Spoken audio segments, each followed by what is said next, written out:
Ayan, people. Meron na siyang luya at ginger. Tapos, lagyan na natin ng mix ng suka at anong tawag nito? Mayonnaise. Ayan, i-pour natin.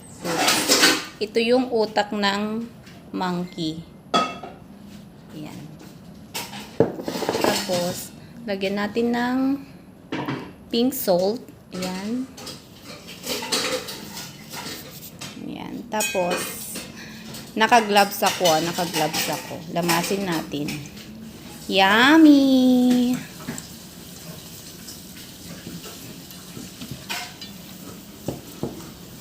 Sabi nila pag ano daw, gamitin ng kamay pag mag-mix kasi para ma-mix siya ng maigi. Ganun ang ginagawa ng mga chef. Ako, feeling chef. Ay, mukhang masarap siya. Tinakdakan, Ilocano.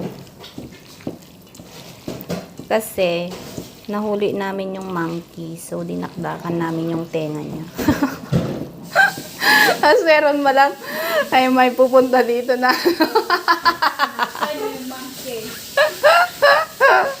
Joke lang yun. It's just a joke.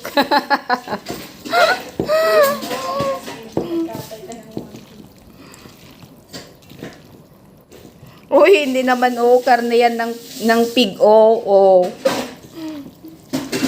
Hindi na pupunta dito yung mga baboy Ramon, no? Ang dami nila dati.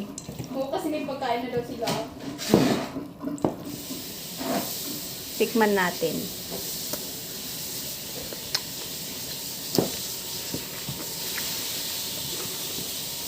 Yummy. Yummy, be. Parang kulang ng suka. Suka pa? Ayan, dagdagan pa natin ng suka kasi kulang daw siya. May bisita kami bukas, so ipapapulutan sana namin to. Kasi I'm sure, babaha na naman ng alak. Kasi ang daming dumating na alak kanina. 7 karton yung nandun sa kabilang bahay. Imagine mo yun, 7? May mababaliw na naman. Wala man din yung asawa niya. Ayan, people. Yummy. Pulutan namin ni Emma to. Bye. Thank you for watching.